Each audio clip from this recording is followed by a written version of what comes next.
So for you guys that are just joining us, I'm curious how many of you had prior experience into reading the Book of the Law, and kind of just, if you want to share a little bit, I'm curious what your attraction is to this and kind of what led you to be interested in this strange, arcane, obscure text.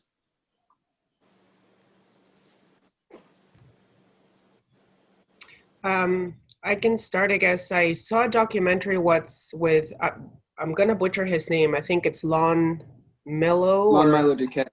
yes, I saw a documentary of him talking about the Book of the Law and how he actually burned it at one point because it was so scary, the warnings that came with it. And I just found anything that it's obscure and with a warning like that, I found it fascinating. So I decided to kind of look into it, and I read it and I didn't understand it. So I've been just looking into what things could possibly mean, and this is just one of those moments where I'm going to learn from everyone here as well. So yeah, I'm just looking forward to learning more. Cool, great. Yeah, Lon's story about his exposure to the Book of the Law and his first reading of it's really hilarious, actually. He tried to glue all the pages together and his hands got all covered with glue and he just freaked out and he tried to burn it in his garage and like his hands caught on fire, and it's a really funny story.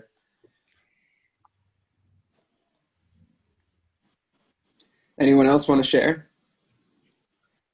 Hey, I'm Sky, tuning in from Black Falls, Canada.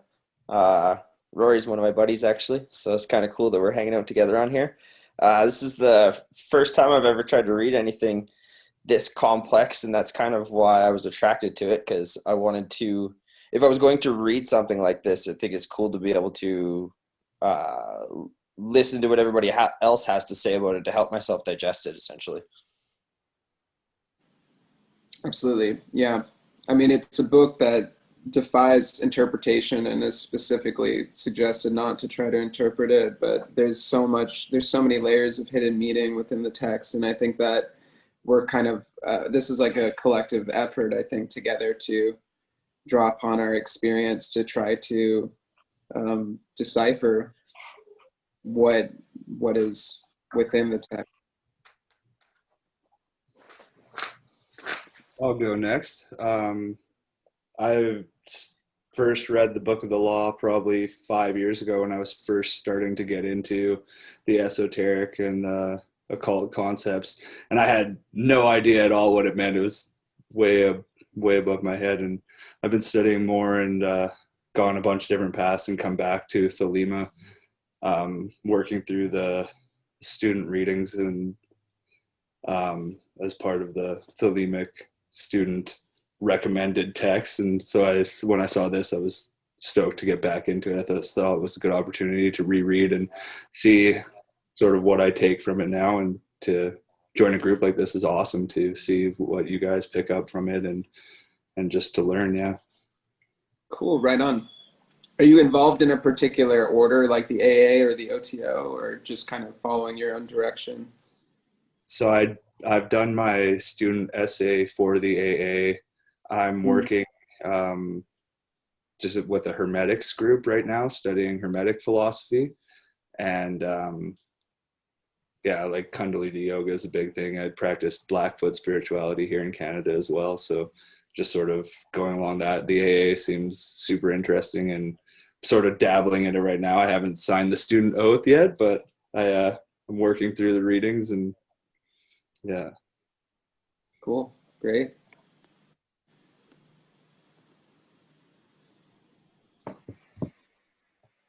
Well, guys, I feel ready to begin if you guys feel ready to begin. Yeah. Feel ready. All right, let's go for it. So I thought, if you don't mind, I wanted to give some context to the text. And so I thought I would share a bit about the history of this book, which really gives a lot of context to what it is and how it kind of arose.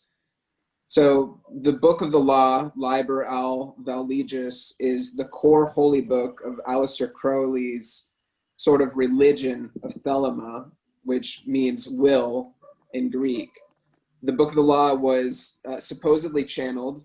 It was dictated to Crowley and his wife, Rose, through an entity named AWAS, which Crowley believed to be his holy guardian angel, or HGA.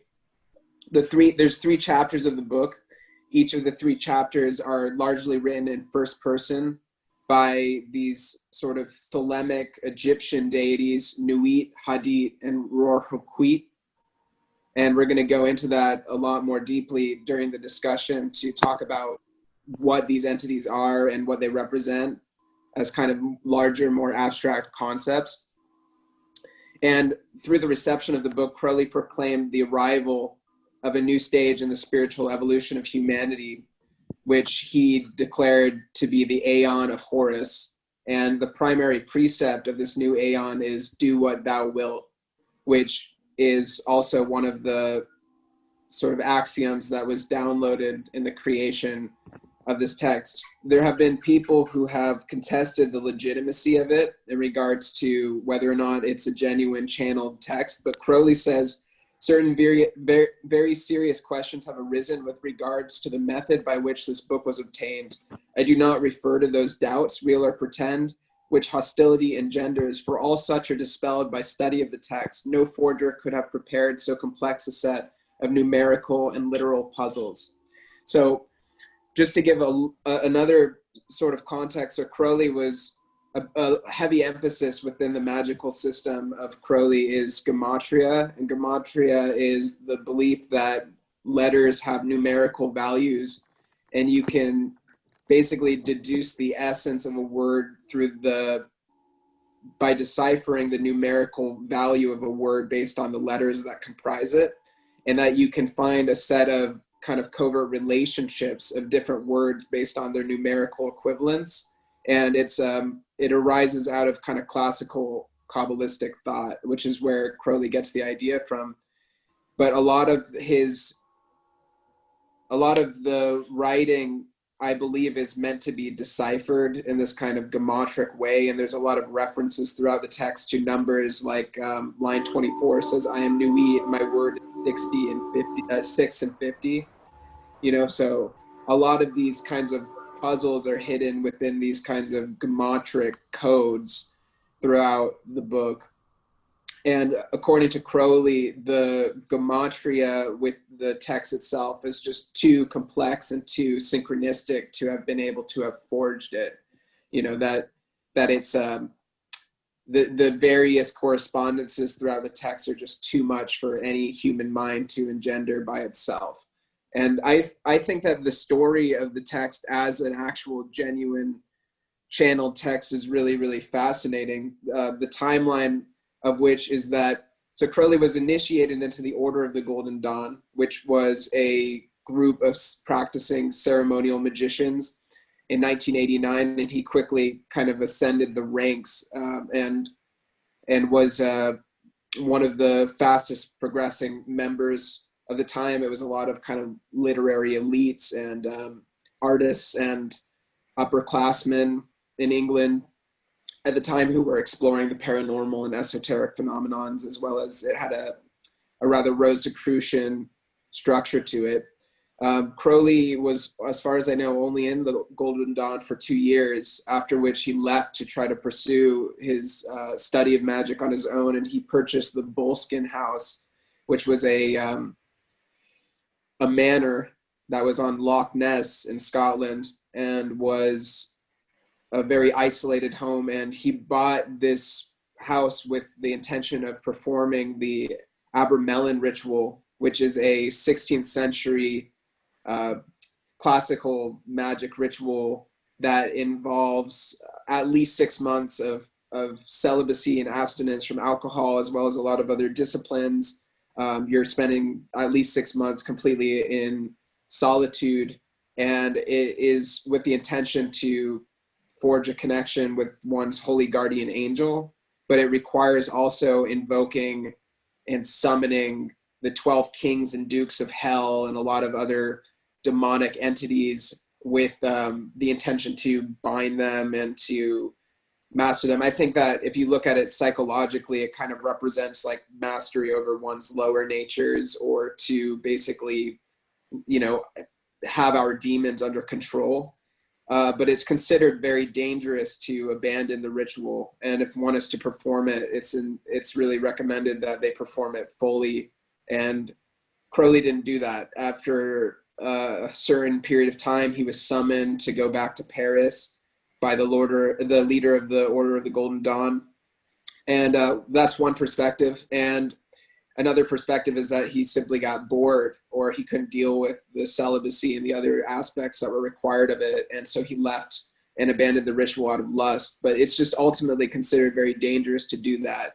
And I think that that is kind of an important piece of context, because I believe that this book is genuinely channeled, but as to kind of what the source of it is, you know, if it's from a beneficent source, or if it's from a more sort of demonic one, is hard to say.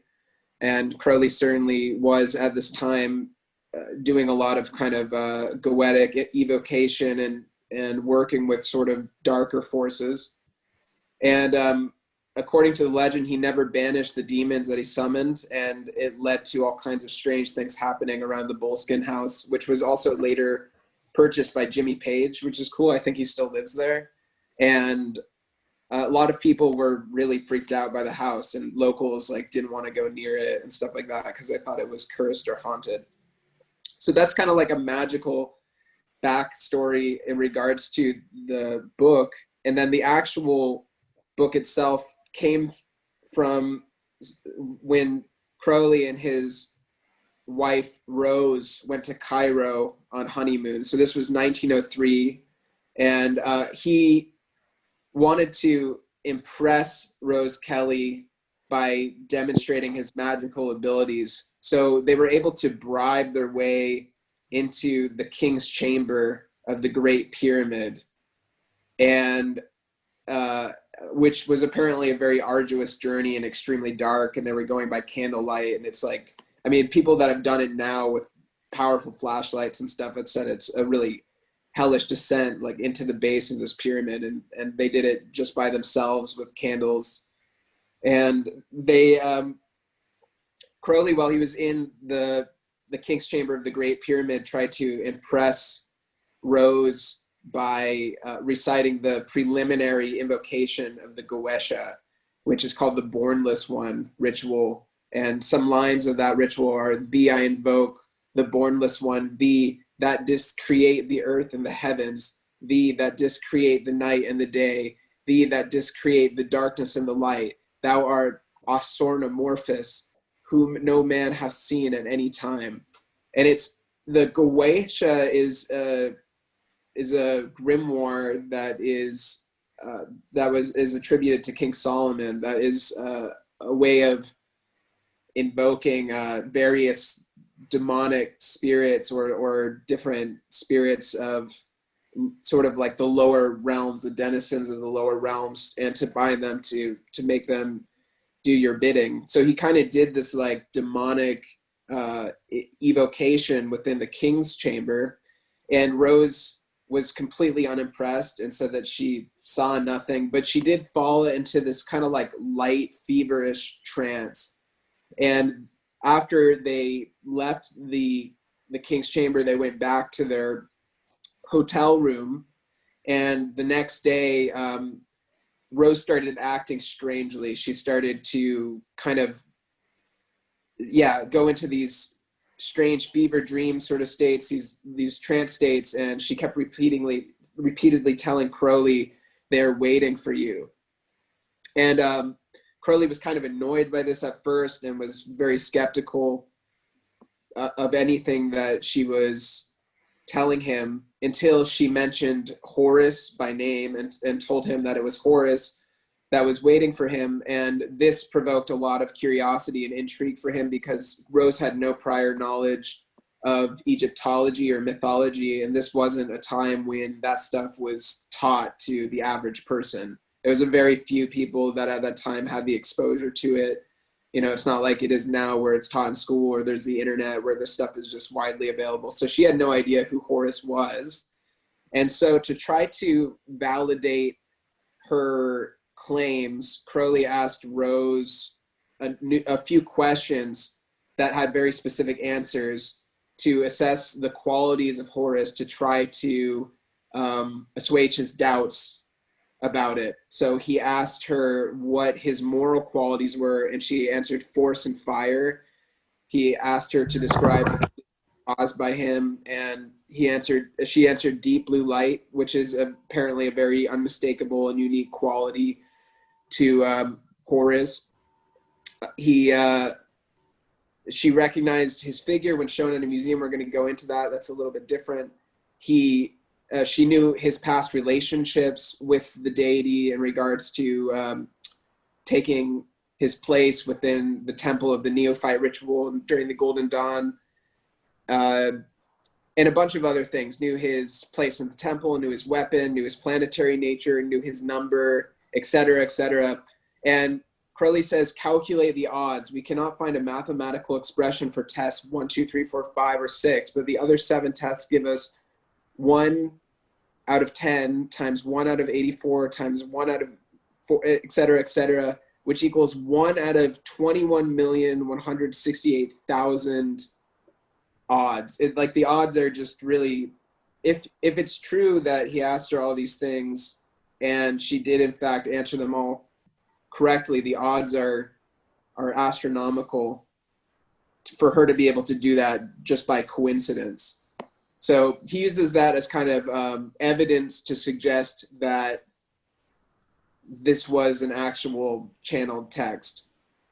Part of the test was that Crowley and Rose visited the Bulak Museum in Cairo, where Crowley asked for her to point out an image of Horus. And so sort of to Crowley's initial skepticism, she walked right past tons of different sculptures of Horus, didn't notice them, but walked directly to this thing which has been known as the Stele of Revealing, or is originally known as the Stele of Ankh FN Khonsu, which was also an exhibition number. It was 666, which was Crowley's number because he considered himself the great beast. And we're going to go really into what the Stele of Revealing is, because it's where the whole book essentially is based off of. But it's a depiction of Ra-Hoquit, which is a manifestation of Horus with Nuit and Hadit, and Ankh Khonsu, who was a priest, an Egyptian priest. So she brought him to this very specific depiction of Horus. And so this was kind of like the final key that persuaded Crowley that it was real. And then on the 20th of March, Crowley did a ritual to invoke Horus, after which Rose revealed that her informant wasn't Horus himself, but rather his messenger, which was this entity named Awas, and gave Crowley instructions to enter his temple at specific times to take dictation of this text. And voila, have the Book of the Law. So that's kind of like a backstory. I'm curious if you guys have any sort of thoughts on that before we progress further.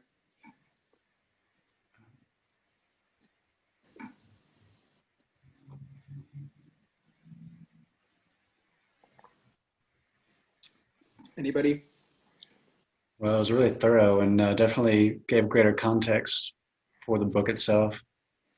I was only aware of just a small portion of that, so thank you for sharing. For sure. Yeah, I find that story to be fascinating. I think it's a really fascinating story, and I think it's cool that Crowley was doing magic in the King's Chamber. Yeah. That's cool. I want to do that someday. It's pretty rad. Pretty rad. I found it funny that Crowley bragged his girlfriend to show some magic. Hey Rose, want to see my wand?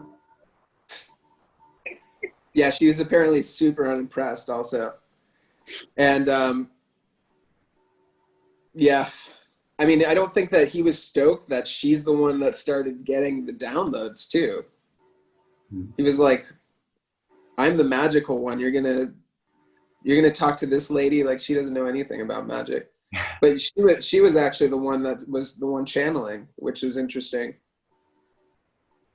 And I think that's under acknowledged. I mean, I think that there are a lot of magical partnerships throughout history that have arisen and various things, sort of like the relationship that John Dee and Edward Kelly had. And in both cases, like Kelly was they're both named Kelly, Rose Kelly, Edward Kelly. And in both cases, the Kellys were the channels or the scribes. And you know, Crowley and John Dee were more like the conductors of the experiment. But yet it's John Dee and Crowley that both get the kind of credit more often in regards to these events. That post you made about John Dee and Edward Kelly was hilarious. I'm wondering if you think Aleister Crowley really left without finishing the Abramelin ritual. It doesn't seem like he can do. He did, yes.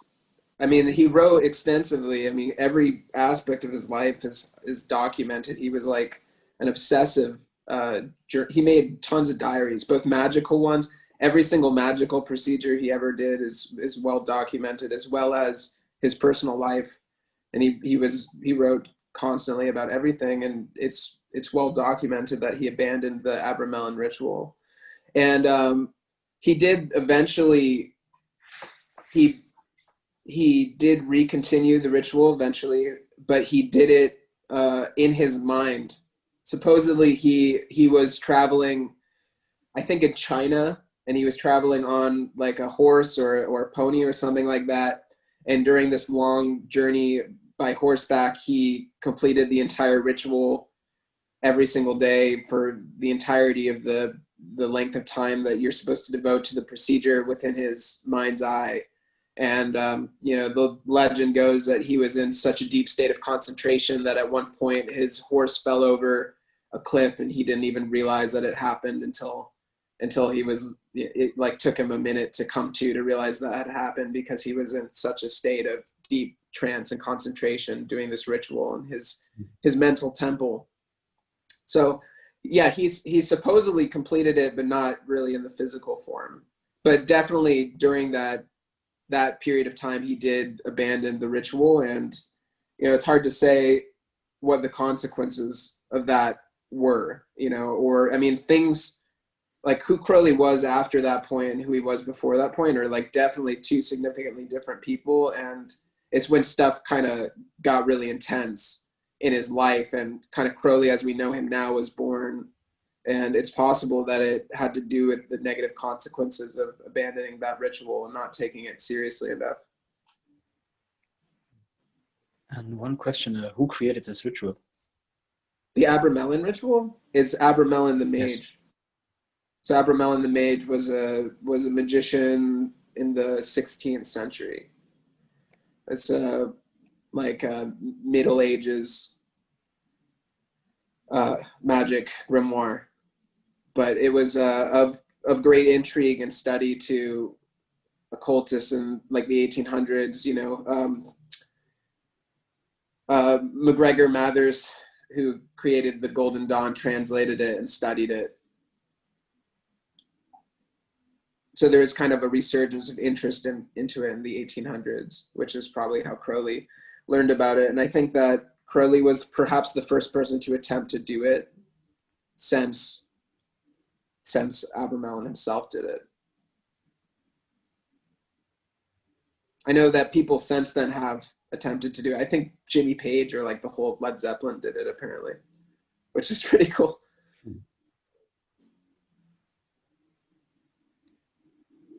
Cool. So I wanted to show you guys the stele of revealing.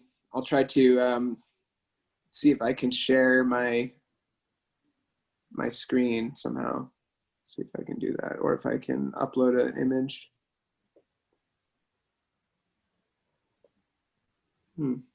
Oh, share screen.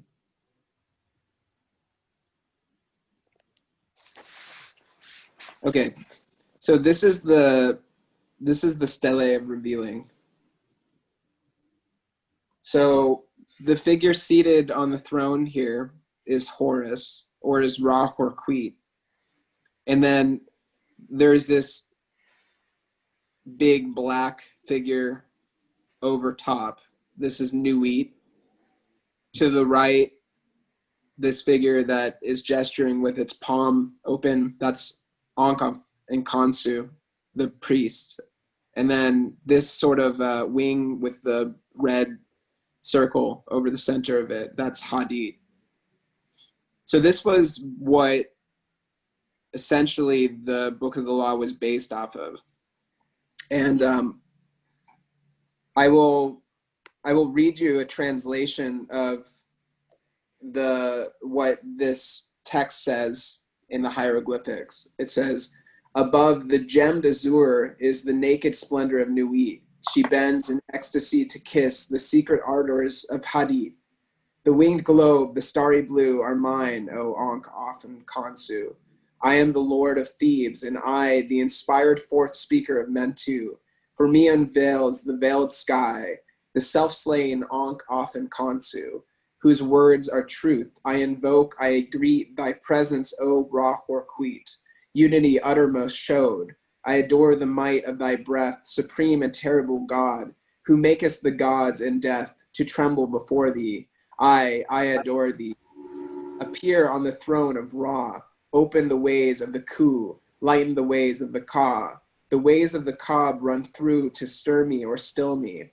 Om, let it kill me. The light is mine. Its rays consume me. I have made a secret door into the house of Ra and tomb, of Kephra and of Ahathor. I am thy Theban, O Mentu, the prophet Ankh often Khonsu. By Besna Maut, my breast I beat. By wise Tanek, I weave my spell. Show thy star splendor, O Nuit, within thine house to dwell. Winged snake of light,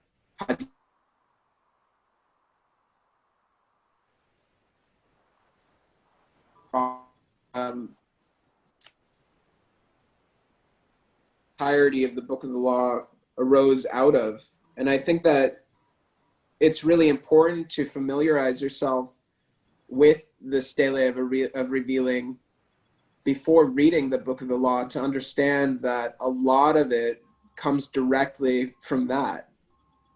And whether or not it is a genuine text that was channeled or not, Crowley certainly had a lot of familiarity with this, and after Rose revealed it to him, he would have translated it and studied it thoroughly to understand what it said. And so that could have been some kind of an influence, conscious or unconscious, on what the text became.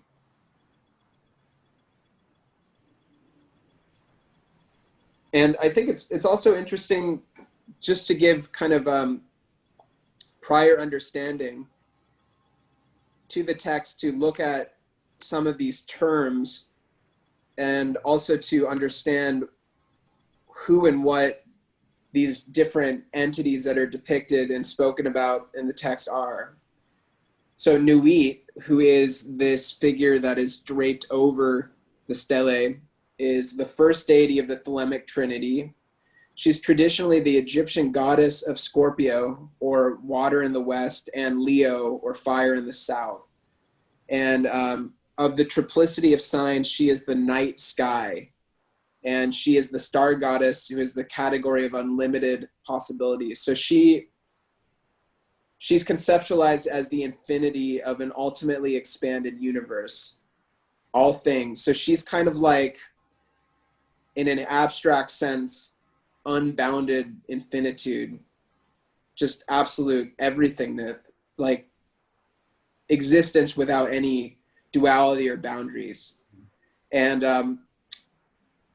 Kabbalists may consider the similarities to Ein Sof, which is not on the tree of life, but is preceding Keter.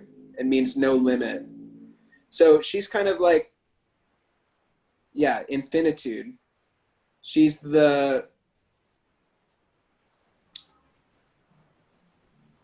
The ocean of possibilities. Yeah, she's infinite possibility. And then she's married to Hadit. You know, she's the lover of Hadit.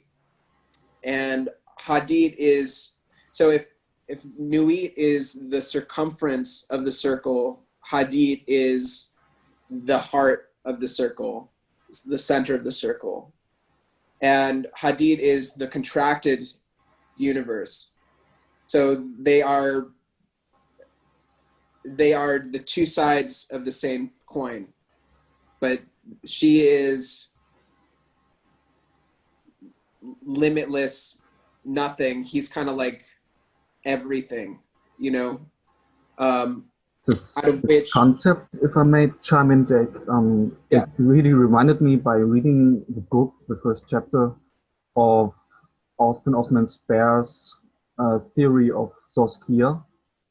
It's quite similar. Source is the infinite nothing, the possibility, and Kia is the body where the infiniteness, infinity manifests in. So, source Kia. And around that time when they channeled the Book of the Law, I think around that time he also got to know Austin Osman Spare in England. So they knew each other around that time. That's what comes to mind to me. Yeah, I don't know exactly the timelines when Crowley would have met Austin Osman Spare. But I know that he was one of the early students of the AA, which was formed some years after this. So it's possible that they knew each other. I think that there's Lon Milo Duquette attributes Hadit to Ein, which is also one of the negatives preceding Keter on the Tree of Life, which is nothing. I think that there's also other sort of pairings throughout mythology that are similarities, like Shiva and Shakti. You know, I think that Nuit would be Shakti, and Hadit would be Shiva. They're kind of like the masculine, feminine polarities. They're I guess you could see them as the maximum polarity of either absolute nothingness or absolute everythingness. And that within the marriage of those two polarities, everything that exists within the manifold universe comes forth. So they're like the largest concepts that you could possibly consider in regards to the existence of the universe, like a dual aspect of God.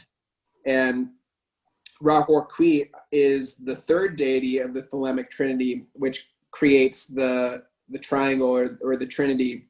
And he represents the union of Nuit and Hadit. And he's also the crowned and conquering child.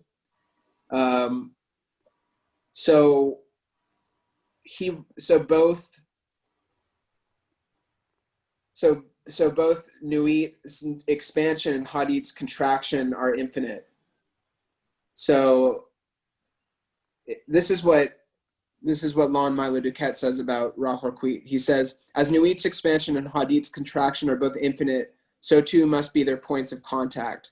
This infinite contact creates the basis of possible vibration, their child Horus, the field of operation in which the universe can manifest.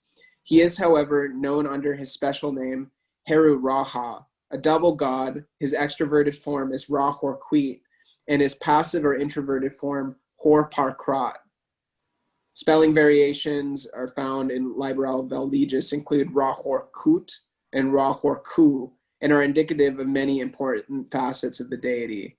Kabbalists may wish to consider the similarities to the third veil of the negative proceeding of Keter, Ein Sof limitless light, also Keter itself. In one respect, he is the fundamental archetype of the God-man and the holy guardian angel.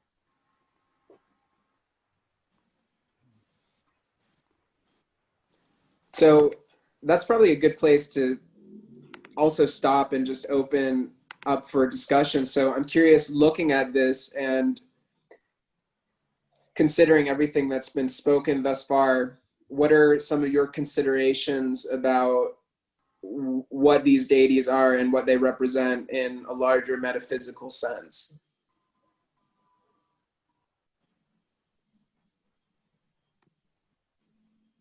So it reminds me a lot of other Eastern texts like the Bhagavad Gita.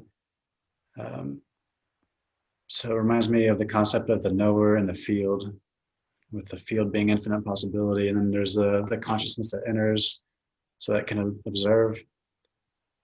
And then, their child kind of becomes like this yin yang figure with two personalities, both an inward and an outward personality. So to me, it's kind of like yin and yang forming out of these infinite polarities. Mm-hmm. Yeah.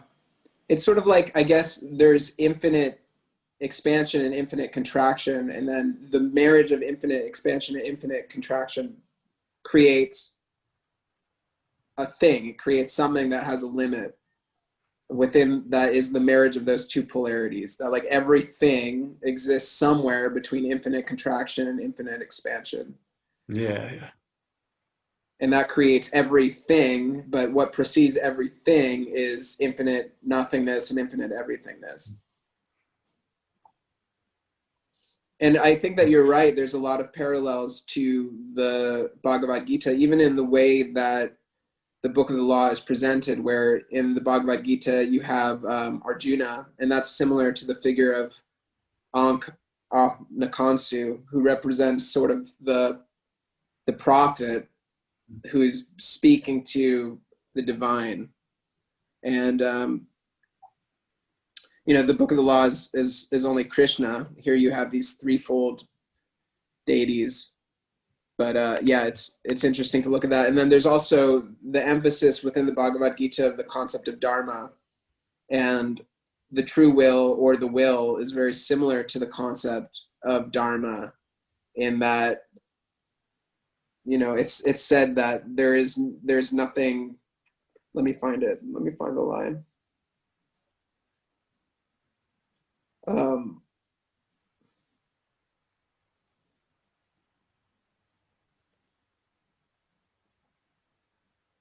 Well, I'm not sure of the exact line, but it's basically said that there is nothing to do outside of one's will, which is very similar to say that you have a dharma, you have a role that you are here to play, and that the only actions worth taking are those which are in alignment to that essential dharmic nature.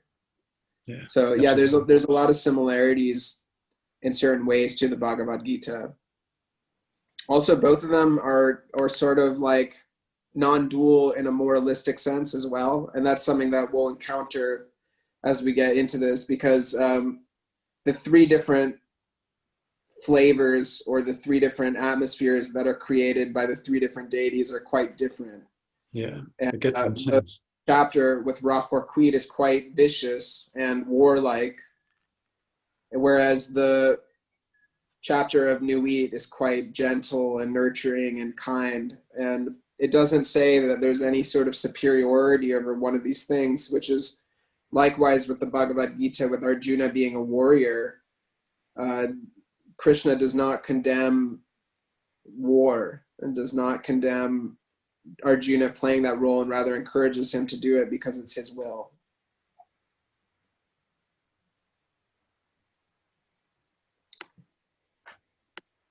And so oh yeah, please go for it.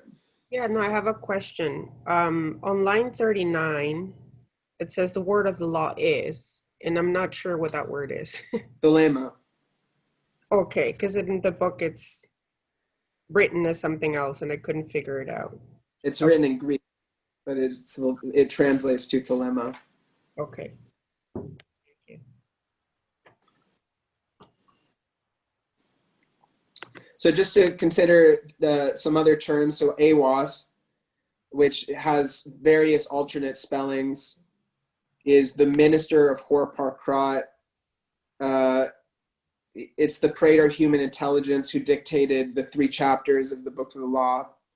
And Aiwass is considered the messenger of the gods of the Aeon of Horus. And Crowley also considered Aiwass to be the name of his holy guardian angel. So this was supposedly the entity that was speaking in a supposedly audible voice over Crowley's right shoulder while he was writing this book in his temple.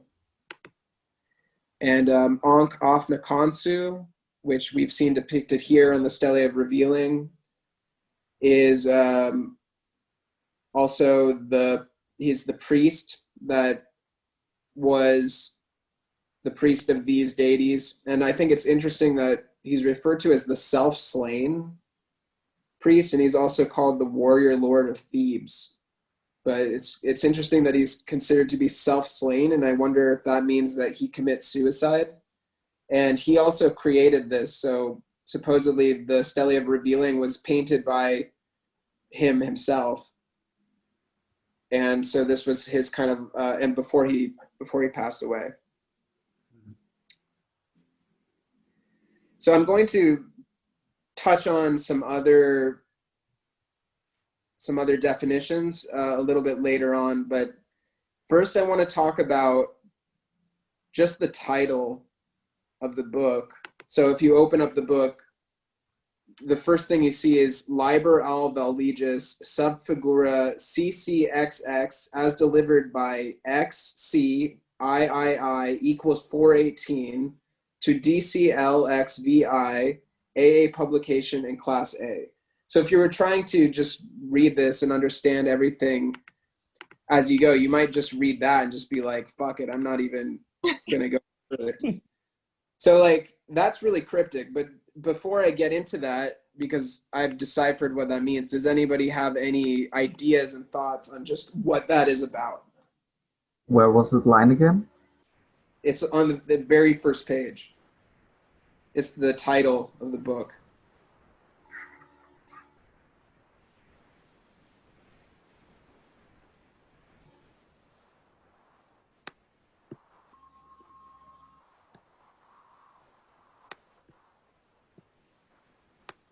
So I don't have any interpretation, but I was thinking, is it supposed to be understood? Or is it more like a poetic art form of communication with letters and numbers, or is it supposed to be rationally interpreted? Yeah, I think it's communicating very specific things, and I'll get into what that is. However, was it meant to be understood by the general population? I'm not sure. I think that the way Crowley often wrote was he wasn't really concerned with his work being relatable or understandable. And I think he was more interested in people that would rise to the occasion of understanding, being able to interpret it, but it not being for the general public. So, okay, what does it mean then? I think it could be Greek numbers. Like X, for example, is 10, means 10. And 2 X's mean these are 20. Roman numerals. Hmm? They're Roman numerals, yeah. Yeah, sorry, Roman numerals. Yeah, maybe it's Roman numerals combined with gematria. Right. So yeah, let's get into it. So Liber Legis is the Book of the Law in Latin, and Liber AL is another title. Sub figura means under shape, and it's how the books of the AA are designated for their numbers. So this is the Book of the Law number 220, which is CCXX. I'm not sure what the significance of the number 220 is, and I know that there was a different number that was originally attributed to the Book of the Law. I think it might be like 31 or something like that. I really don't know it's or what the significance of the number 220 is. In the PDF that you sent, it's subfigure 31. Yeah, so that was an earlier version of it, and then it was changed to 220, and now it's generally accepted that it's book number 220. But I don't know why it was ever book number 31 or 220, or what the significance of those numbers is. And I would be really interested to know if anybody has the answer to that. And then, okay, so let's go into the rest of it. So as delivered by XCIII. XCIII is the number 418. 418 is a very, or XCIII is 93. 93 equals 418. 93 and 418 are both significant numbers within the theology of Thelema, the ideology of Thelema. And Aiwass can be attributed to both 93 and 418. So Crowley saying 93 equals 418, he's referring to Aiwass in a gematria sense. 93 is the number of both Thelema and Agape. And if Aiwass is spelled O-I-V-Z, it can also be attributed to Aiwass. 418 is the gematria for the magic word of the Aeon of Horus, which is Abrahadabra, which has a lot of different meanings and interpretations. And so it really blew, and this, it's also, so Aiwass can be attributed to 418 when arranged with Greek gematria. And I know that this absolutely blew Crowley's mind when he discovered that Aiwass could be gematrically numerated to both 93 and 418, which are pretty much the two most significant numbers within his magical system. And 93 equals 418 is what's called a magical formula. There's a lot of magical formulas. 5 equals 6 is another one. And it basically relates to the marriage of apparently polarizing concepts. So 93, Thelema will represents the great work undertaken, and 418, Abrahadabra, signifies the great work completed. So in essence, 93 equals 418 is sort of saying that to endeavor to complete the great work is the great work completed, that it's the will that is the great work completed, that it's this polarity of not ever sort of seeing a resolution, but that rather it's us doing acting our will in the world, which is us reaching our epitome or final realization.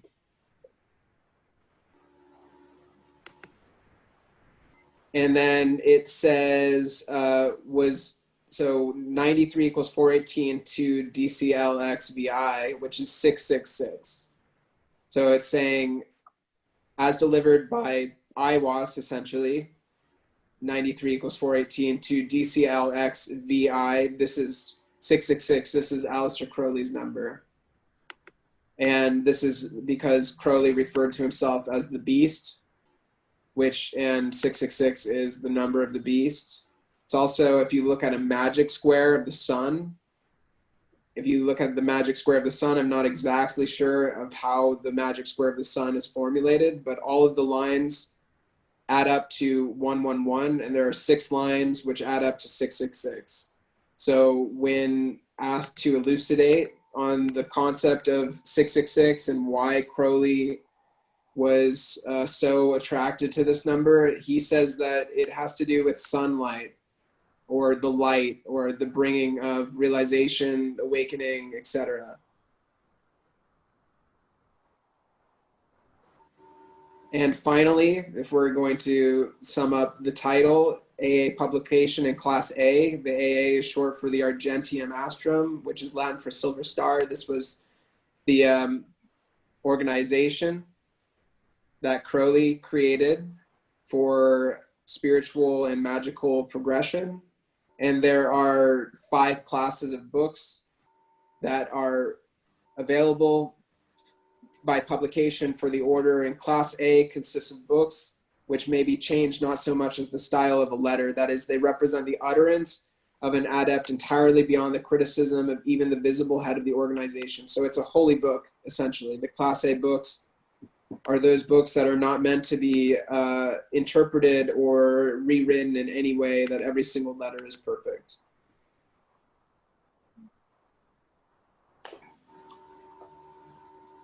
And yeah, so that's pretty much that's the backstory. That's like the necessary kind of knowledge that is essential to even be able to understand the book slightly before beginning to read it. And I just wanted to go through that because I think that without knowing this stuff, the book makes not much sense. But with knowing this stuff, you know, keys open up. And what I really like about the Book of the Law and what I like about studying Crowley's work in general is that there is so much hidden meaning. It requires a bit of effort and it requires a bit of work to uncover the riddles therein. But in doing so, there are so many keys, and they weren't explicitly explained by Crowley. And it's possible that in writing this book, he didn't know himself a lot of the keys. And there's still riddles and mysteries yet to be solved and understood, which is to me really engaging.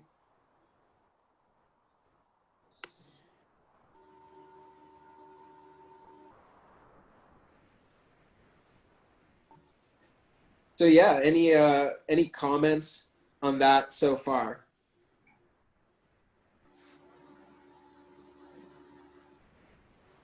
Or questions? I have a comment. My mind is blown. I've learned so much in this little moment that you've like explained. There's like not only like the history, but just even just the explanation of the actual title. So it makes, as you're speaking and talking about it, some of the passages start to make more sense to me. That's just, yeah. That's great. Yeah, I'm glad because yeah, you might even, I mean, literally like the first line, you're like, Hod, the manifestation of Nui. And if you don't have this back story or this context, you can't even get past the first line. Like, what is that? You know, so Hod, the manifestation of Nui, it is talking about Hadi and Nui in this twofold manifestation of this divine principle. But, you know, it's written for initiates. It's written in such a way that one wouldn't be able to understand it unless they have this prior knowledge. I don't think that was necessarily the intention. I think that Crowley was literally just taking dictation, but it's written in such a way that makes it very obscure for those that don't have this kind of prior understanding.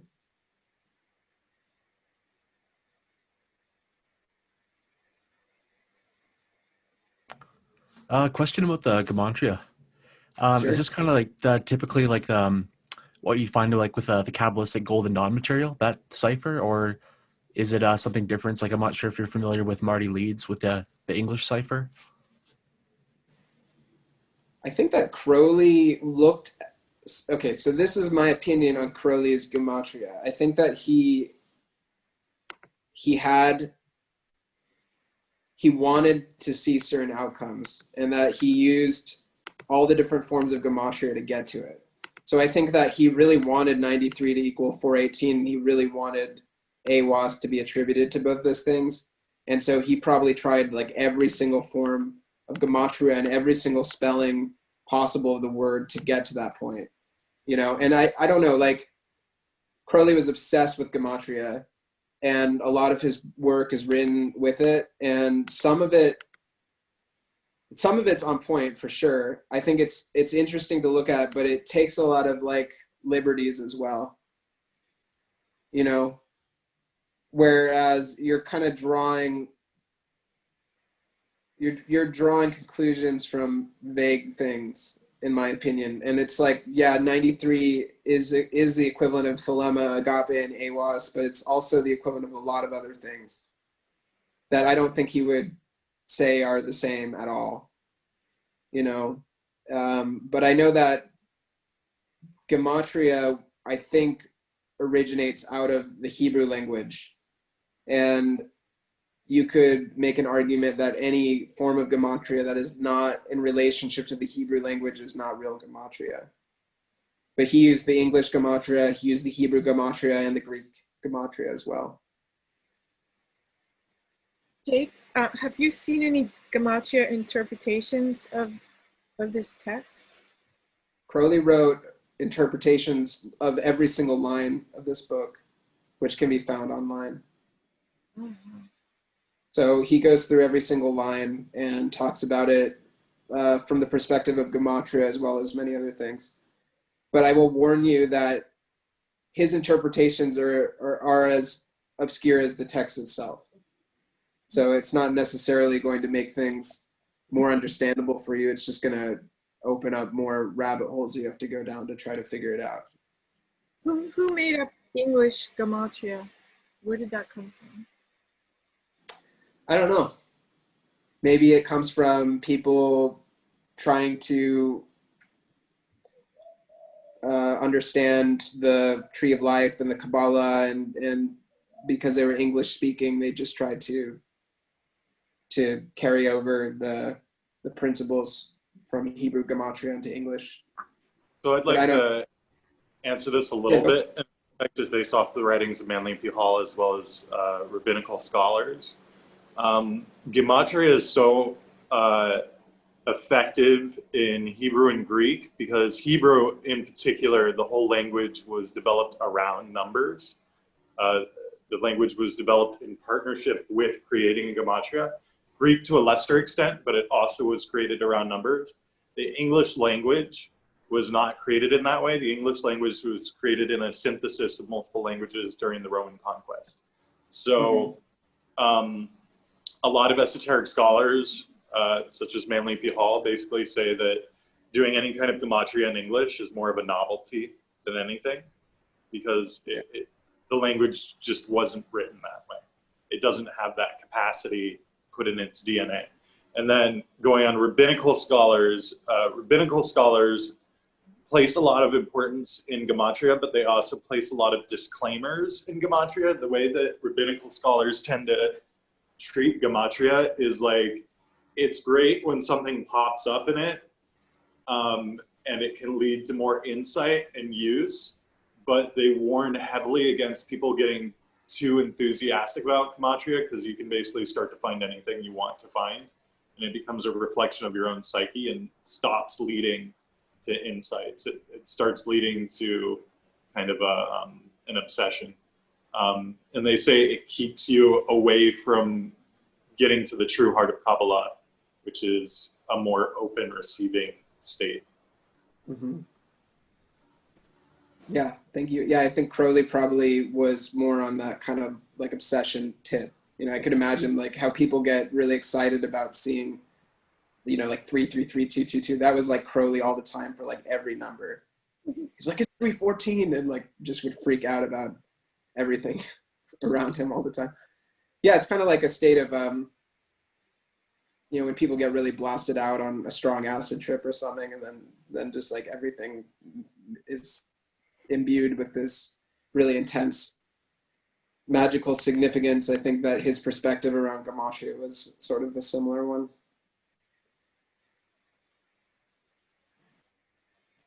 I was interested in asking, what do you think, what does love under will mean? This relates to the magical formulae of thelema equals agape, which is love equals will, that within the Greek gematria they enumerate to 93, and so that they are the same. It goes into it quite deeply within there's a lot of lines that relate to that within the chapter on Nuit. And let me try to find some of the lines.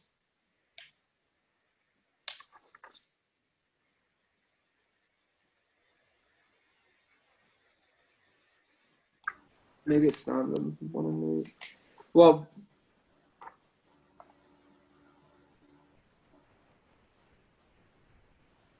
I think that also one way to look at it is that love is to receive and will is to give.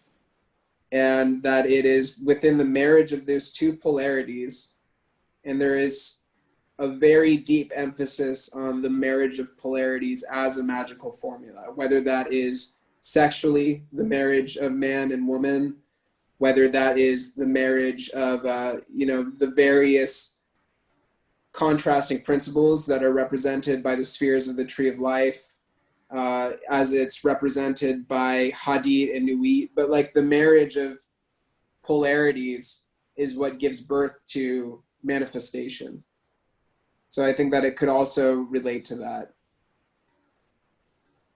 And also what is reconciled with very significantly within the chapter on Nuit is the equivalency to the individual soul and the infinite, that those two are the same ultimately.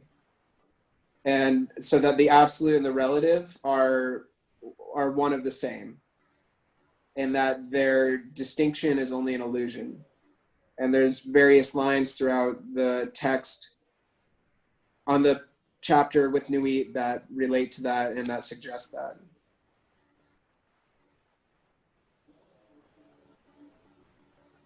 And yeah, I think now is a great time to really open up discussion into the chapter itself. If anybody, go for it. I have a question.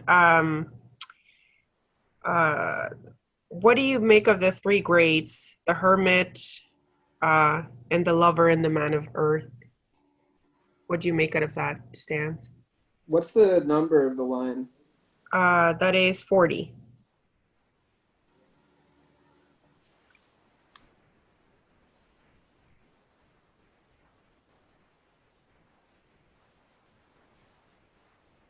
Well, the hermit, the lover, and the man of earth could also represent this threefold aspect of Nuit, Hadith, and Rahwarquit.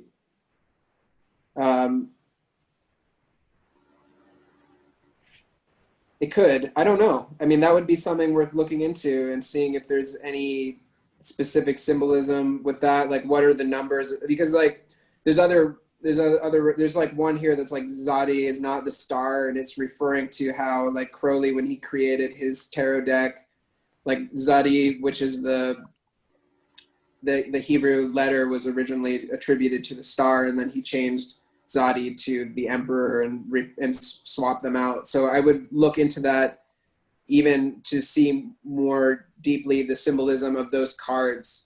And so like, what are those cards about, and what are the numbers of those cards, etc.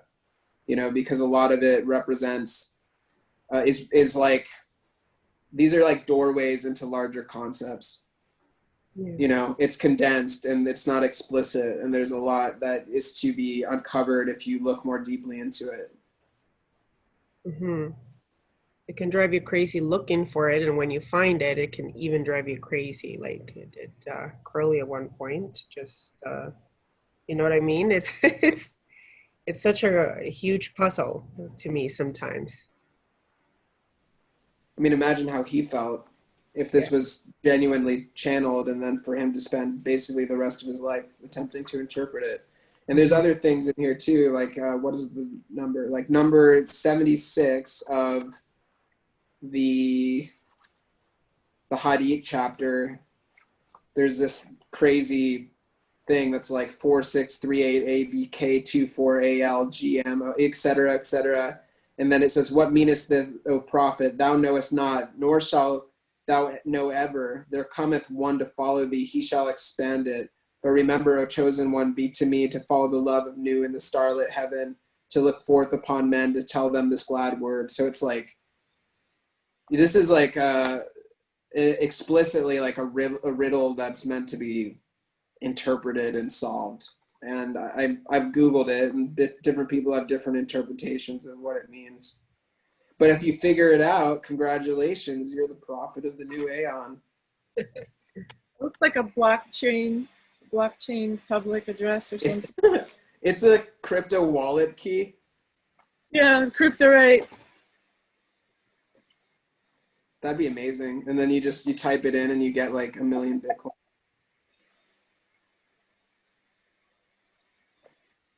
The impression I got from this first chapter was as well that we kind of lays out the principle of entanglement and of oneness as written in line 22. Let there be no difference made among you between any one thing and any other thing, for thereby cometh hurt. Yeah, basically the oneness of everything. And once you give in to the illusion, like in the Bible, there cometh hurt, as it is written. And it also alludes to the nature of illusion, and that we're basically living in an illusionary projection that is still one. And goes forward to, it proceeds with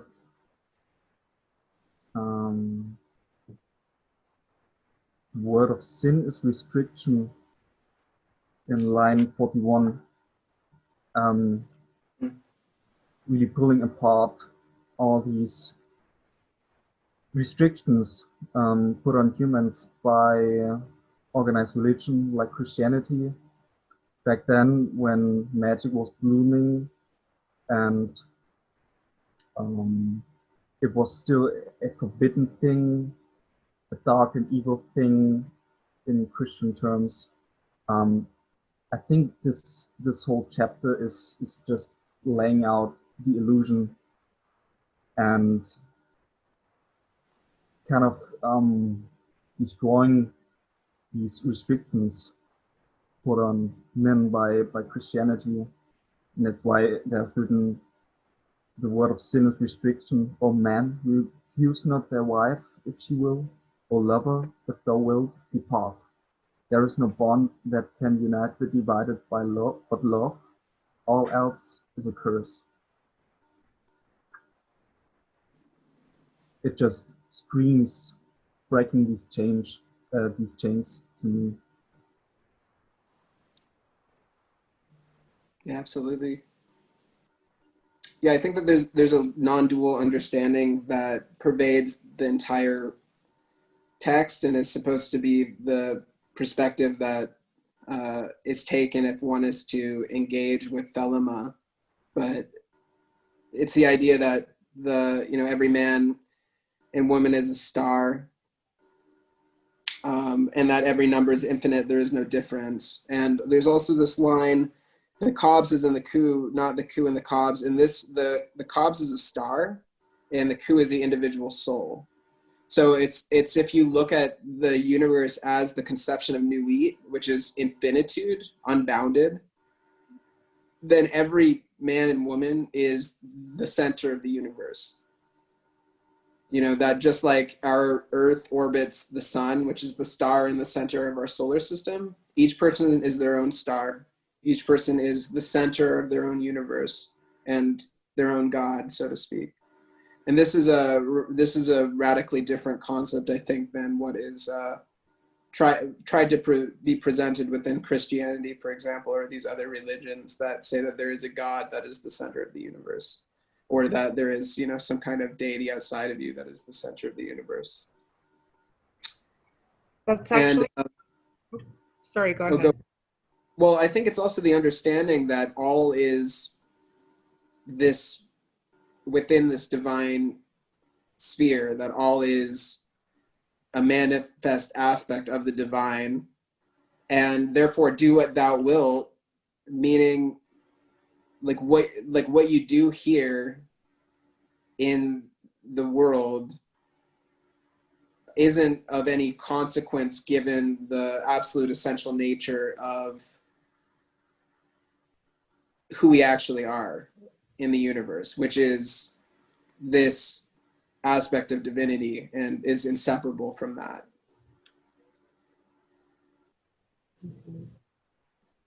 Or differently put, no matter what you do, as long as it's done out of your will, it's still divine. So there's no right or wrong in that conventional sense, or in a moral sense. Whatever you do, if it occurs out of your will, it's still divine. Right. Yeah. Line 56 is also great. It's exactly what you've just said, Jake. Expect him not from the east, nor from the west, for from no expected house cometh that child. Aum. All words are sacred, and all prophets true, save only that they understand a little, solve the first half of the equation, leave the second unattacked. Mm. Yeah. But thou hast all in the clear light, and sublo not all in the dark. Yeah. Mm-hmm. Yeah, so for Crowley, the conception of the new aeon, it relates to the idea of dispensations of spiritual orientations.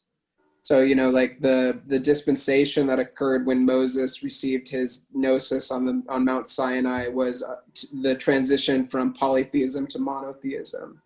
And then when Christ and these other Christ-like figures like the Buddha or Confucius emerged, then you get the idea of divinity as embodied in a living presence. And then what Crowley is saying is that the Aeon of Horus is the recognition of intrinsic divinity, to not look outside of oneself at all for divinity, but rather to find it within. And he believed that this would take the shape of a new Aeon and a new spiritual age.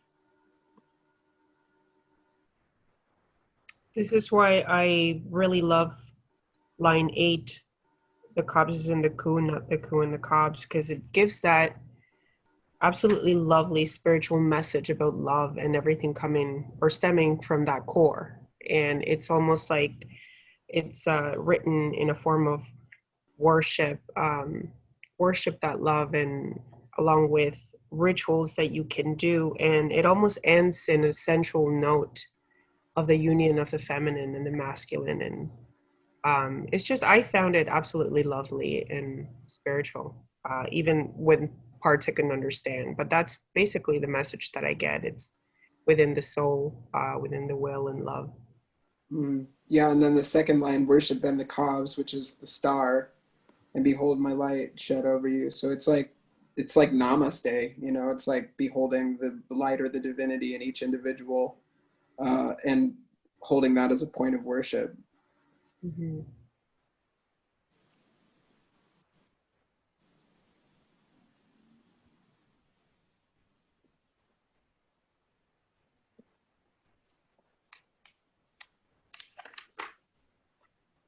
Going back just a little bit to the 3 grades, this won't fully answer the question, but I think it sheds a little light. So I know in the OTO, there are 3 main tiers of ranks, I guess for lack of a better word. So at the bottom level, there is the man of earth. Then the second level is the lover, and then the higher levels are the hermit. I think that kind of demonstrates how this idea was at least put into practice in the real world. Cool. I think Men of Earth could also relate to the unawakened ones or the awakening ones without the knowledge. The lover is the one who's doing the will, who's doing love under will. And the hermit is like the fully transcended magician beyond the abyss, the first in Kabbalah. As soon as you step over the you cross the abyss, you basically transcend this earthly realm, and this kind of makes sense to me now. It's similar to climbing the tree of life of Kabbalah, becoming from like transforming from a man of the earth to the most divine. Mm-hmm.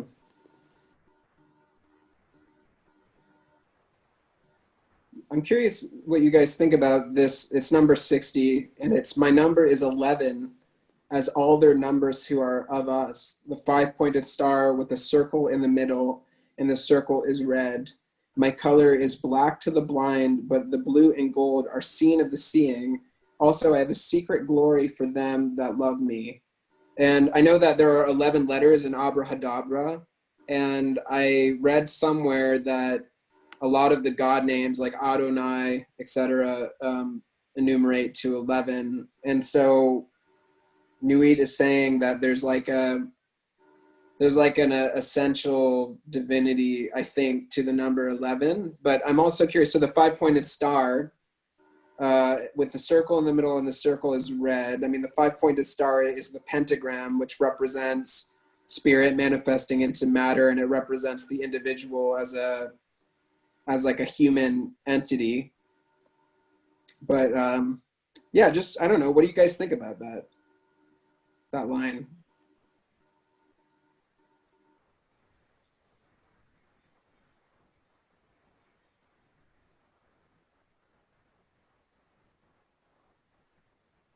I keep thinking on the picture that you put on the share screen with the red circle.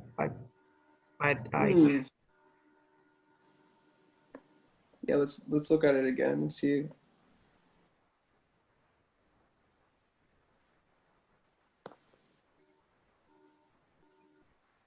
Yeah, there's definitely the red circle in the center of Hadith.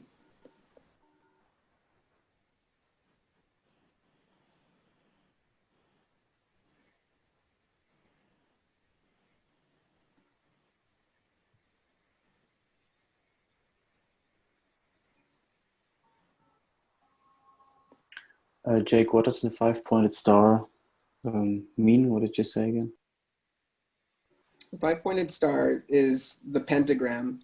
It's the number 5, and it generally relates to manifest reality, like the realm of earth and the man. You know, like if a man is like the Vitruvian man, the Leonardo da Vinci man, they make a pentagram.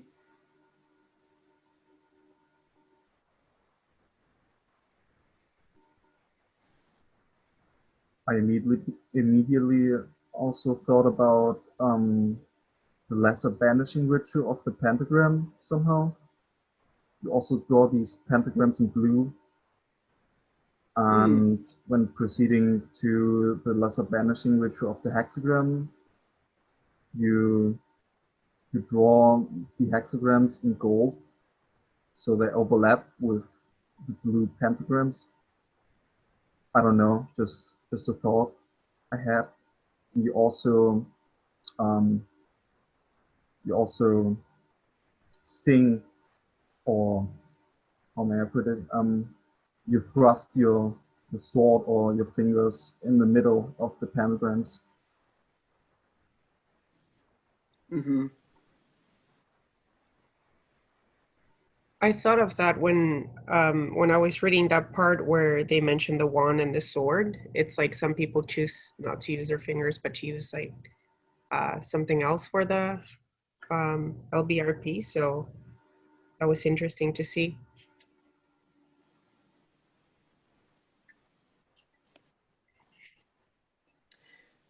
What do you guys think about the Abrahadabra formula in general? I'll read what Lon Milo Duquette writes about it. He says, the great magic word of the Aeon of Horus, volumes of commentaries could be written on this word alone, and so I will not project even the pretense of thoroughness in my comments. References to Abrahadabra are found throughout Crowley's work, but the reader is especially encouraged to study an essay upon number found in 777.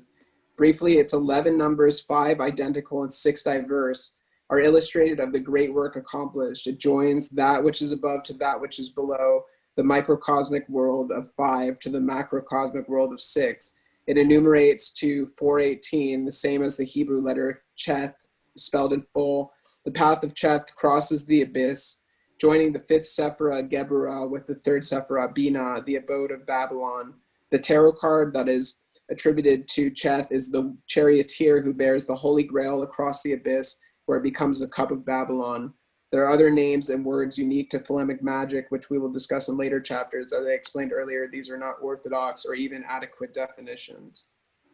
So I just think that there's a lot of like references to that. This is the key of the rituals, is the secret word which I have given unto him.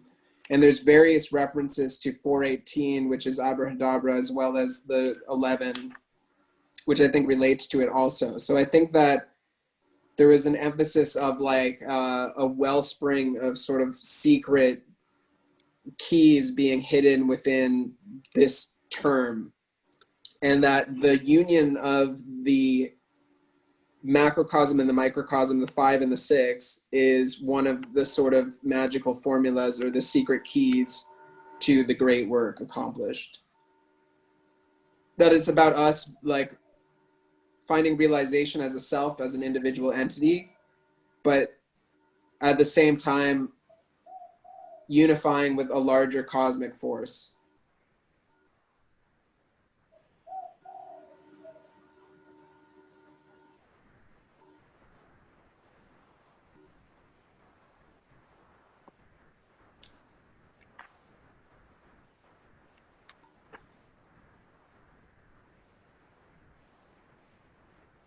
Go back The to paragraph, the paragraph I just read, by the way, is from a book called The Magic of Aleister Crowley, which is by Lon Milo Duquette.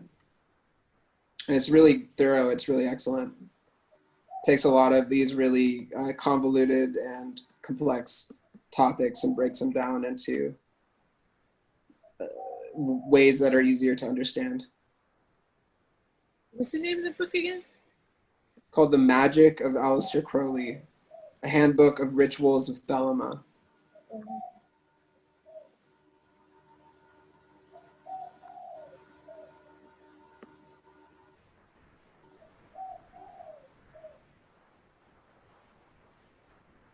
So I was thinking about the 5-pointed star, the circle in the middle, and with the circle that's red.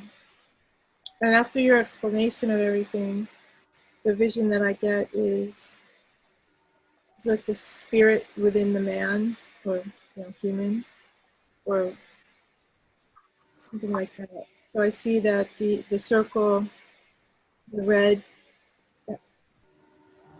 that Emmeline also pointed out in the picture. I feel like that's the essence of something, the soul, the spirit. And then when you were saying that 5-pointed star represents, more like the 3D kind of world or something. So, that's just my interpretation. Mm-hmm.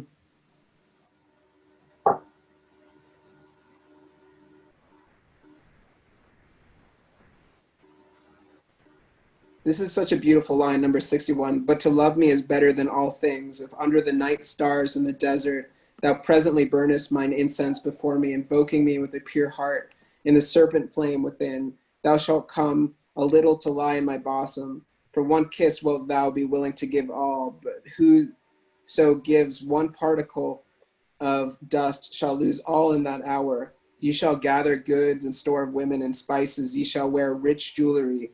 Ye shall exceed the nations of earth in splendor and pride, but always in the love of me.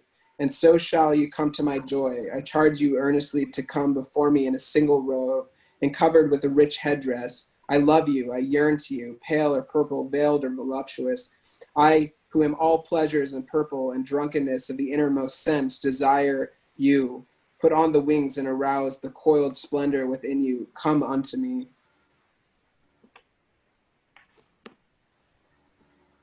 It's like, it reminds me of like Rumi or Hafez, the sort of almost like eroticized romantic yearning for the divine. And I like, so in this chapter, Nui, as the manifestation of the divine, is represented as the feminine principle. It's sort of like Venus, who is beauty and love and generosity and luxury and the sensuality of the divine nature. It reminds me of that serpent we kind of all have within us at the end when it says, arouse the coiled splendor within you, compared to the beginning where the serpent flame is mentioned. So kind of like igniting that fire within us and coming out to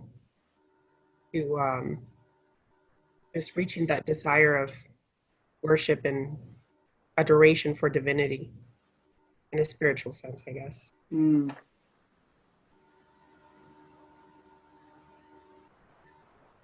to me it also sounds like the divine is yearning to manifest itself through you. I yearn to you. I love you. It's the divine saying to its own manifestation or its own adorer human that it wants to manifest to you and that it loves you. Love of the divine feminine towards you. Yeah, I can't quite find it, but there's a line that says something like the division is a result of love for the desire of union. That division, duality exists so that the divine may experience the ecstasy of union once more, just basically to experience love, which is the union of opposites. It's lines 29 and 30. I was just looking at those. Right, for I am divided for love's sake, for the chance of union.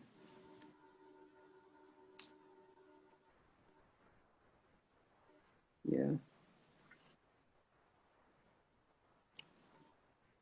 I'm also having trouble finding it, but I know that in regards to the serpent, there's a line, it might be in the chapter with Hadith, where they're talking about there being two kinds of love, one of the serpent and the dove. 57. Yes, okay. Invoke me under my stars. Love is the law, love under will. Nor let the fools mistake love, for there are love and love. There is the dove, and there is the serpent. Choose ye well.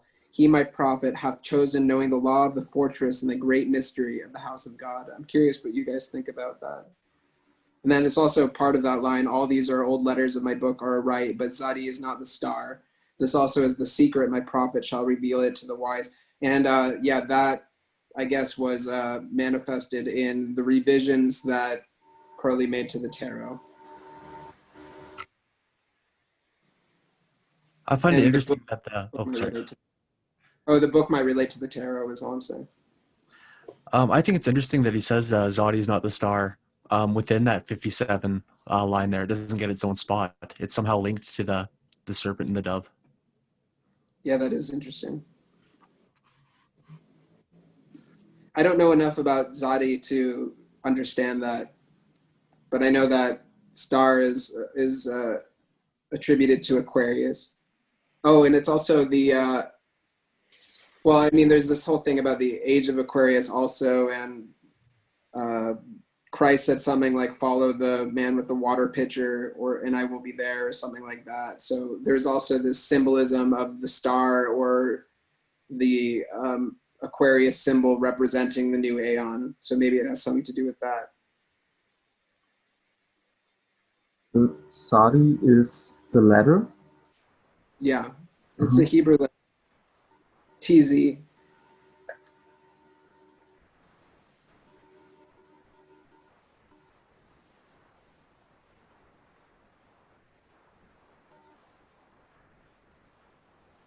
So how do you guys interpret the two kinds of love, that of the serpent and that of the dove?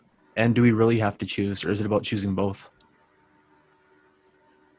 I find this, sorry, yeah. What I was just quickly going to say is what I get from it. It's like the polarity of love and hate, I think. The degree of how much it can love and how much it can hate, maybe. It's one side, maybe the dove, and the other, the serpent. That's maybe how I see it. So there is biblical symbolism. The dove and the serpent being the deceiver, like Satan seducing Eve in the Garden of Eden, and the dove when Noah was on the sea, on the ocean, with the arch. Is it called arch in English? Ark. Ark, yeah, the ark.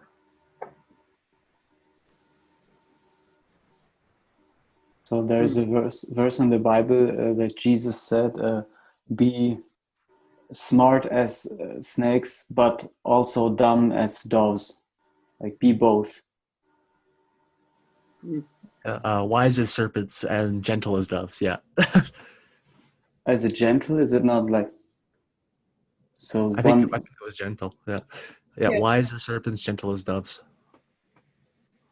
Well, the word. So how in the German translation, it's the gentle is like single-minded, like only think about one thing. The serpent thinks about is complex thinking, and the dove is only like one. Yeah. Oh, interesting. Mhm. Could it be that dove is peace? So there's a love of peace, but then there's certain could represent Lucifer as well, the light bringer could be, knowing the knowledge of good and evil. So the love of knowledge versus the love of peace and harmony and all that kind of stuff. I don't know what it looks like to me.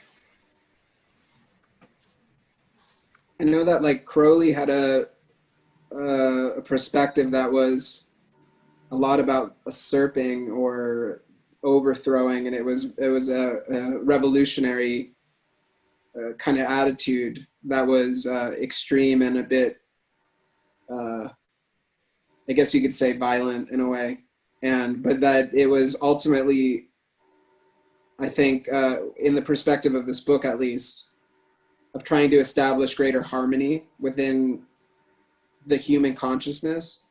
So it's like a sort of like fierce compassion or something like that, or like tough love, like the idea that the serpent, which is aggressive and destroys, is actually doing that out of love, which I guess is also a similar concept to Kali in Hindu mythology. Kind of make me think of the good and devil, or the submissive versus the dominant. Mm-hmm. Yeah, Oh, and for I mean, me, both of those things being dual aspect, like and the emphasis on the union of polarities in this chapter as well. yeah, for me, I think the key is that he says love under will, and shortly before the dove and the serpent. And for me, the dove and the serpent, the dove is more of a peaceful, receiving love, and the serpent, to me, is not necessarily good and evil. It's like the Kundalini, Shakti, lust, kind of driven, directed love, which is more of a love under will, a love that's being directed forward, which seems to be his theme throughout. And then if you go to Zadi not being the star, Zadi and the star in the place of the tree of life, it's kind of like the interface between the more subconscious realms and the realms of dream, and considered to be one of the realms that magic is really present. I think, and the star is a very like passive, encompassing, more dove-like symbol, in just like swimming in the magic and receiving the magic. And he replaces it with the emperor, which is like control, grab it, direct, don't be as passive, force the, take your love and use it with force kind of mentality that I think is also mirrored in the rest of his works. Mm-hmm. It's almost also like phallic symbolism.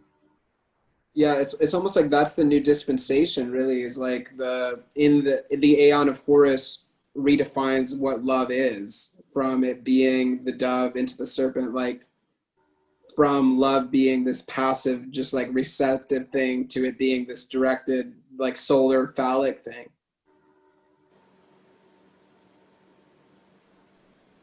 It's interesting with either like the Ace of Cups or the Lamon of the OTO, the dove is always ascending downward, whereas you think about the Kundalini force, the serpent is always rising up towards Kether. Mm.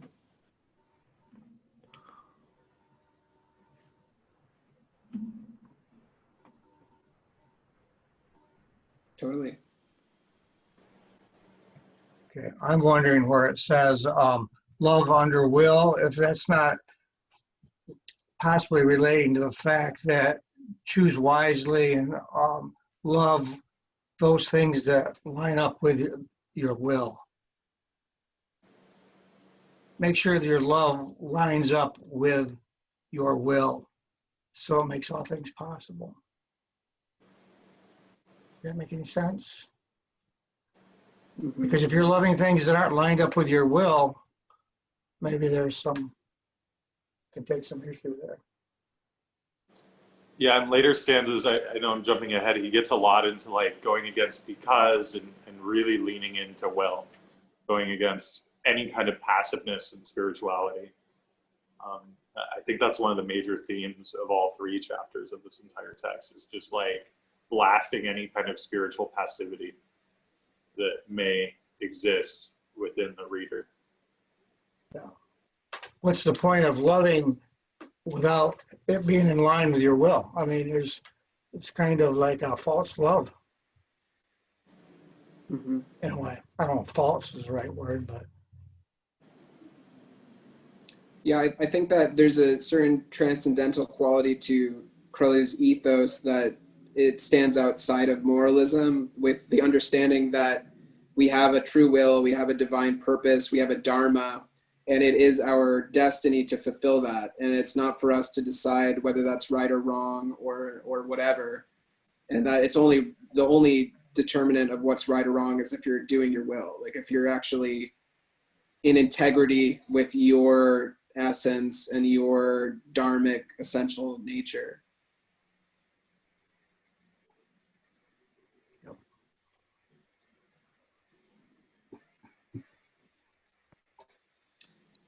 I was curious about something to talk about. So do you guys believe that the arrival of this book did actually birth a new spiritual age? And do you think that it actually does signify the arrival of this new spiritual age? Because I know that Crowley, for example, his work, including this book, influenced a lot of influential artists in the 1960s and kind of went along with a lot of the rejection of what were previous social norms and the liberation of like drugs and sex and the expansion of consciousness and sort of all the, you know, freewheeling hippie stuff that happened in the 60s. And then out of that kind of was, we live in the aftermath of that, sort of with the internet and everything arising out of all that consciousness exploration and expansion. And I don't know, it's like, it's interesting to consider this at least being part of the chain of events that created the world that we live in now.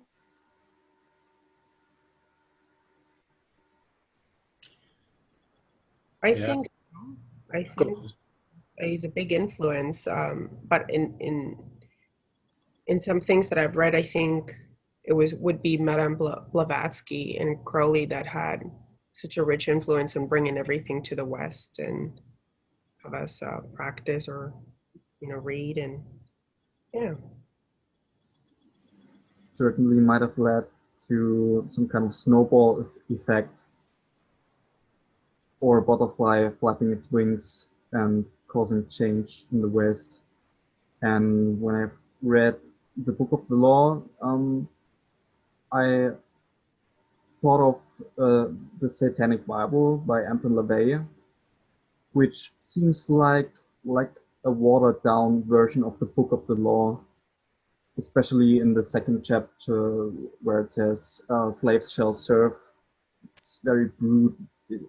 It very much reminded me of Anton LaVey's writing style, very tough, very polemic.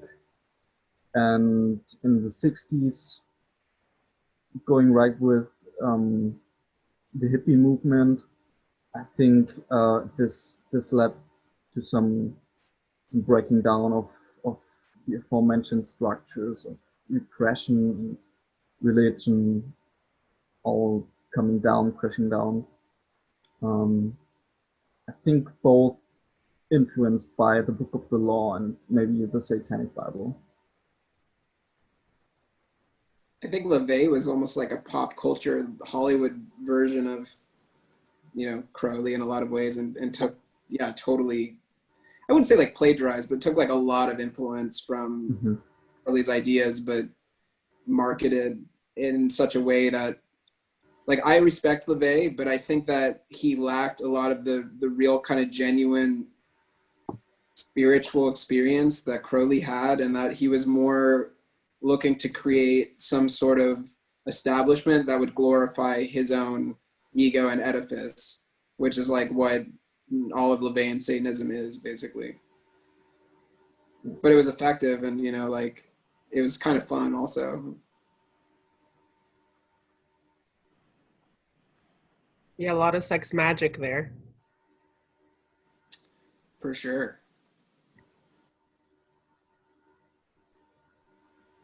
I don't know, like, I don't necessarily throw Satanism completely under the rug, and I don't see it as being necessarily bad or evil. And I think that if LaVey created a system that helped to alleviate anybody's suffering in any capacity by empowering people, by helping people, you know, throw off limiting beliefs and restrictions on themselves, and you know, if people are in any way happier as a result of it, then it did a good thing, in my opinion. Which I think there have definitely been people who have been benefited from it, even though maybe there's some people who have been stifled by it as well. I don't know.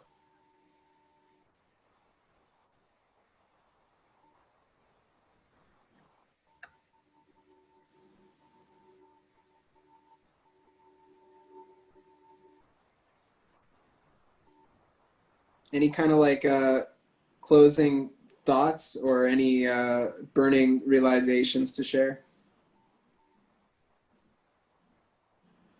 I'm going to read it again. I'm going to read chapter 1 again with all this new information.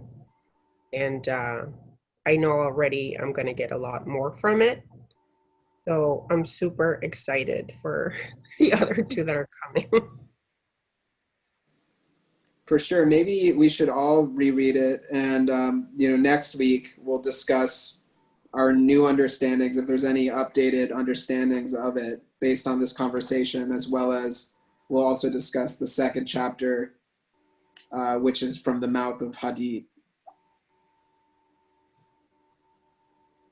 I did have one last question about this chapter from number 51, when they're talking about the 4 gates to one palace. But at least I didn't decipher clearly what the gates were, and didn't know if anybody had any thoughts on that.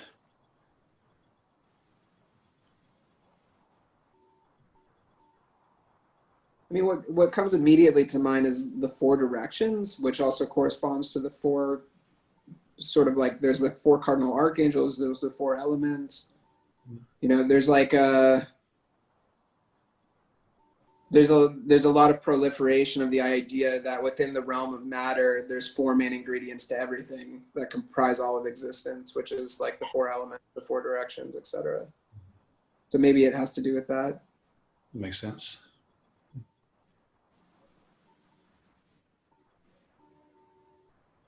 And let him enter in turn or at once the 4 gates, let him stand on the floor of the palace. It's like, I think that if you look at the pentagram as a symbol, and you have the 4 elements, but then you also have it crowned by the spirit, maybe this line by him standing on the floor of the palace is suggesting that the candidate is in alignment with spirit above the material aspects of existence. Yeah, I like that.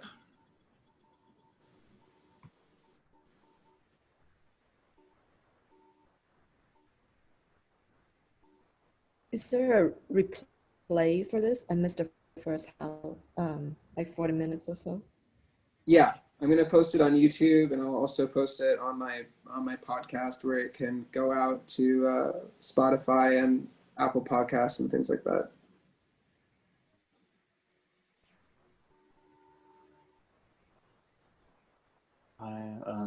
Well, I was very inspired by the thought, not to, may sound contradictional, but not to help others, but let others go their way, and you concentrate on becoming your own divine entity, but not like saving the slaves and trying to help the slaves to become kings, but to be the king fully, and to embrace this path, rather than the Christian energy of saving the lost ones.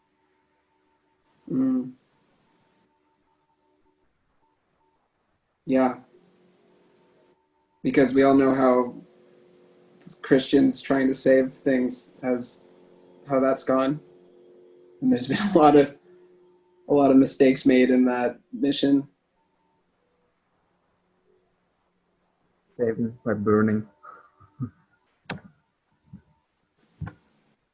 I think it also simply means being your own king, being the king of your own world, instead of being a slave to your unconscious drives. Being awake, being aware. And also, I felt there was a line that was kind of saying, if you're sad, it's because I have, it's like a punishment from, or like it's your fault. When you're sad, it's your fault. Mm-hmm. Right. Yeah, I don't know if you guys have read like the Liege Libellum, which is like a short essay that Crowley wrote that's like for students of the AA, but it's really great. It talks about the true will, and it gives a really thorough explanation into Crowley's idea of the will and the true will and all of that. But it's not like, I think people misinterpret it, and it's why in a lot of cases Crowley got a lot of flack for basically like do whatever you want and you can just do like horrendous evil things and it doesn't matter. And it's not about that at all. It's like actually really hard, and it requires an insane amount of discipline and focus to stay in alignment with your true will. And it speaks to how much we waver from that constantly. Like we try to do something, we have a will in the world, and we're just completely distracted by all this other stuff that takes us off course all the time.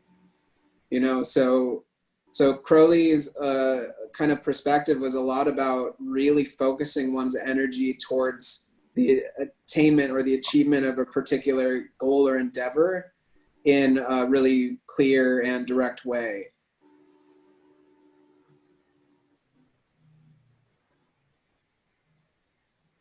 And he himself acknowledges that he wavered from that constantly.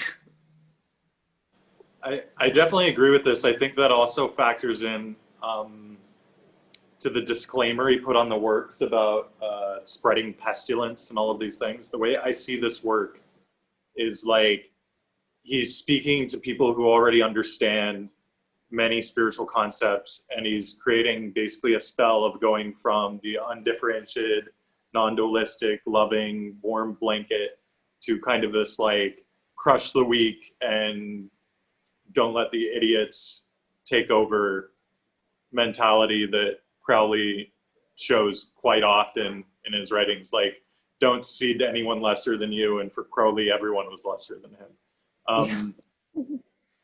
And I think the warnings that in the beginning of this text, like some of the purpose that I see them as is basically he tries as much as he can do to scare anyone away who doesn't really understand any spiritual concepts, because activating the will in this way of like crush the weak, like get away from lovey-dovey, like crush the weak and have that basing you, but that can be very dangerous if given to the wrong person with the wrong kind of understanding. And so he has a lot of blinds and a lot of threats basically to try to knock away anyone who's going to misuse this kind of information. It's kind of like Crowley in a nutshell. He was just constantly trying to like scare off people that didn't understand what he was talking about. And he just like had no patience for people that were kind of superstitious or easily spooked. I could imagine he also was the type of guy to kind of make jokes about it, doing mean, funny jokes to himself and leading people by the nose, so to say. Yeah, I think that's like an unread aspect, but I think there is actually like a lot of humor in that within his work, and he had like a dark sense of humor, and he liked to, you know, like provoke into people's fears and taboos and stuff. Yeah, I mean, he calls himself the beast constantly, so that's kind of like the first big disclaimer. But if you see kind of his ethos, I think I understand the reason why he calls himself the beast, because he's preaching this like It's almost a return to egoicness, but in a spiritual manner. It's like a return to materialism, which is commonly associated with the beast, like prizing the material over the spiritual. But he's doing it in a way that's still connected to the spiritual. He's just saying, stop focusing on the spiritual because shit needs to get done. That's kind of my current interpretation. It's also his mom that used to call him the Beast. He got that from his mom, and so from the time he was a little kid. Apparently, he was called the Beast, and he kind of like rolled with it. But yeah, I mean, he considered himself the Antichrist, and I think that doesn't mean an evil thing. I think that the Antichrist means he was literally endeavoring to try to overthrow the Christian program and to deprogram that and to install a different operating system that seemed to him to be more aligned with the soul of humankind. Oh, another because interesting, he was traumatized by Christianity. An interesting thing, because I opened up, I have Godwin's Kabbalistic Encyclopedia, which is really good for gaining insights on different numbers. So 418 is his spelling of abracadabra, which is also abracadabra, but he spells it in a different way. It also corresponds to the name of his retreat in Scotland. He formulated it to be 418 Boleskine. It also corresponds to Chatat, which means sin or atonement, and Chayath, which means beast. And to Ra Horus, the Egyptian god. Wow.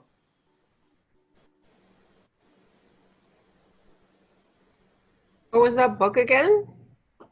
Godwin's Kabbalistic Encyclopedia. It's a really great reference when you're looking at anything that's leaning heavily into Gematria, or anything Crowley in specific. It goes through all the goetic demons, it goes through all the angels, it has a really nice appendix at the end that basically, if you see my screen, will go by number and basically list out all the associations.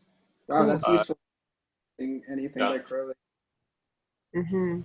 Yeah, it's a really nice reference material. It has a few different ways of cross-indexing things. It's a super thick book if you get it in print. But yeah, it's nice for things like this. Awesome. Cool. Well, I think we're going to wrap this up in about 5 minutes. If anybody has any kind of closing thoughts, and we'll see each other next week. I was gonna ask, since it was an awesome group and a lot of good information, if you guys mind if I took a picture. Go for it. Yeah? Everybody say cheese? Okay, cheese.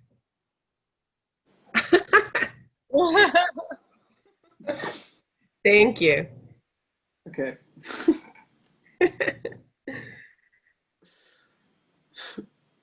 Yeah, this was fun, guys. Did you guys enjoy this? Was this useful for all of you? This is great. Yeah, thank you. Enlightening. Yeah, thanks so much. We're all we are, you know, what does he say? We're the pestilence or something now. We're to be shunned by all now. Yeah. By being interested in this very strange book. So thank you for being weird enough and curious enough to go there. Yeah, I wanted to share a quick joke before we go off, as long as hopefully I'm not offending anyone, but it is, since we're talking about such topics. You guys know why was Jesus so popular with the ladies? No, because he was hung like this. I thought you would say something along the lines of because he was expert in nails or something like that, or nailing. Yeah, that could have worked too.